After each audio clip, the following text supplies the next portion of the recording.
जय हिंद दोस्तों, मेरा नाम है अजय मौर्य और आप देख रहे हैं अजय सर जी यूट्यूब चैनल। दोस्तों, आज मैं आप लोगों के लिए हिंदी विषय का लेसन प्लान लेकर के आया हूं। तो दोस्तों, डिस्क्रिप्शन में लिंक मिलेगा जहां आपको सभी विषयों के लगभग हजारों लेसन प्लान देखने को मिल जाएंगे। इसलिए डिस्क्रिप्शन चेक करें, वहां सभी विषयों के अलग अलग लेसन प्लान देखने को आपको मिल जाएंगे। दोस्तों, सर्वप्रथम आप ऊपर पाठ योजना संख्या लिखेंगे, फिर उसके नीचे आप उस विद्यालय का नाम लिखेंगे जिस विद्यालय में शिक्षण कार्य के लिए जाएंगे। फिर उसके नीचे आप 5 कॉलम बनाएंगे। उसके नीचे आप दोस्तों 6 कॉलम बनाएंगे: दिनांक, कक्षा, विषय, उप विषय, चक्र और अवधि।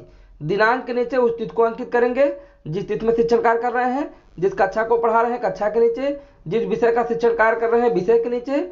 और उप विषय में जैसे हिंदी है तो हिंदी में हम कहानी पढ़ा रहे हैं तो विषय में हम कहानी लिख देंगे, या आप गद्य या पद्य भी लिख सकते हैं। उसके बाद चक्र जो घंटी होगी उसको आप यहाँ लिख देंगे और उसकी जो अवधि होगी अवधि में आप लिख देंगे। फिर उसके नीचे दोस्तों आप प्रकरण लिखेंगे। उसके नीचे प्रकरण लिखेंगे। आज का हमारा जो प्रकरण है दोस्तों, पंच परमेश्वर, यह कक्षा 5 हिंदी से लिया गया है दोस्तों। प्रकरण के नीचे आप लिखेंगे सामान्य उद्देश्य। सामान्य उद्देश्य में क्या रहेगा? नंबर 1, बालकों को कल्पना शक्ति के प्रयोग के अवसर प्रदान करना। नंबर 2, बालकों को स्पष्ट एवं तर्क संगत ढंग से विचार करना सिखाना। इसके बाद नंबर 3, उनके संवेगों को प्रशिक्षित करना। फिर नंबर 4, उनकी भाषा एवं शैली विषयक रुचि का परिष्कार करना। फिर नंबर 5, बच्चों को हिंदी कहानी के प्रति रुचि जागृत करना। सामान्य उद्देश्य के बाद लिखा जाएगा विशिष्ट उद्देश्य। विशिष्ट उद्देश्य में नंबर 1, बच्चों को यह पता हो जाएगा कि सरपंच निष्पक्ष होकर न्याय करता है। नंबर 2, सरपंच की जिम्मेदारी का ज्ञान प्राप्त होगा। नंबर 3, बच्चे अपने कर्तव्य के प्रति निष्ठावान होंगे। नंबर 4, प्रेमचंद की कहानियों से उनके अंदर नैतिकता विकसित होगी। नंबर 5, सच्ची मित्रता का बोध होगा। इसके बाद दोस्तों सहायक सामग्री। सहायक सामग्री में चार्ट पेपर पर बने हुए चित्र। अब इसमें आप पेड़ के नीचे पंचायत का चित्र बना करके कुछ लोगों को इकट्ठा करके जैसे पंचायत होता है उसका चित्र आप बना सकते हैं। इसके बाद दोस्तों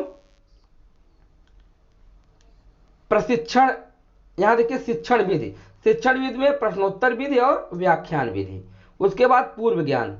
पूर्व ज्ञान में बच्चे अपने ग्राम सभा में होने वाले चुनाव से पूर्व परिचित हैं, अर्थात तो ग्राम सभा का जो चुनाव होता है, प्रधानी का जो चुनाव होता है उसको वह देख चुके हैं। इसके बाद दोस्तों प्रस्तावना।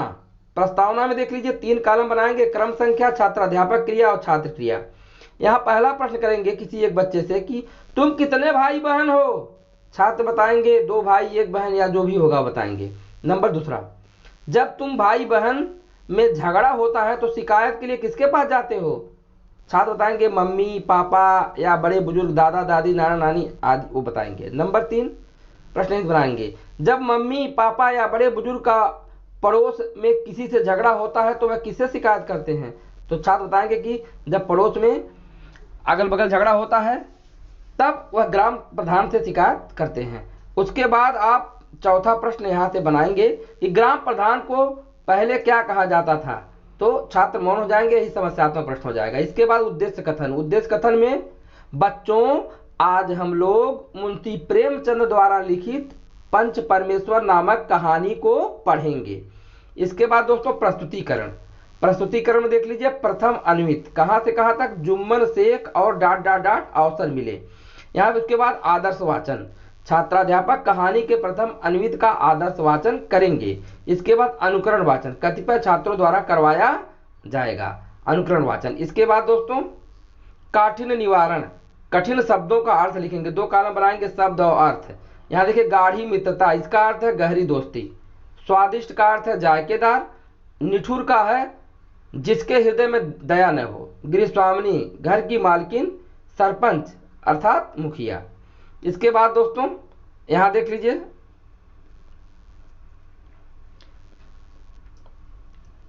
अब इसके बाद देखिए भाव विश्लेषण एवं रसानुभूति। अगली हेडिंग है भाव विश्लेषण। भाव विश्लेषण आप यहां लिख लेंगे एवं रसानुभूति, आप इसको लिख लेंगे। भाव विश्लेषण एवं रसानुभूति हेडिंग लिखने के बाद आप 2 कॉलम बनाएंगे इसमें, छात्राध्यापक कथन और छात्र कथन।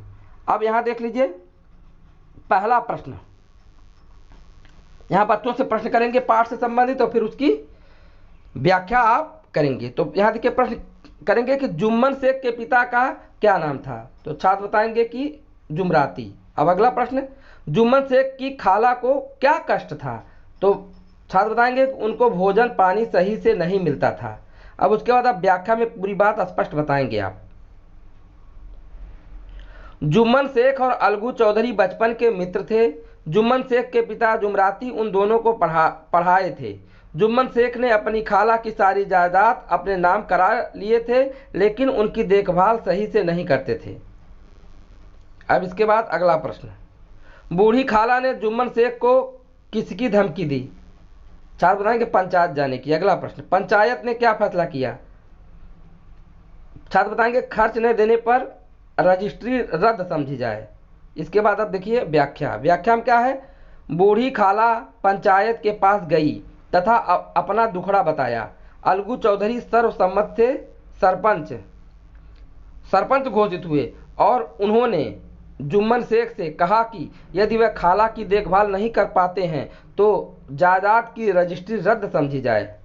इसके बाद दोस्तों बोध प्रश्न। बोध प्रश्न में देख लीजिए क्या है, नंबर 1 सरपंच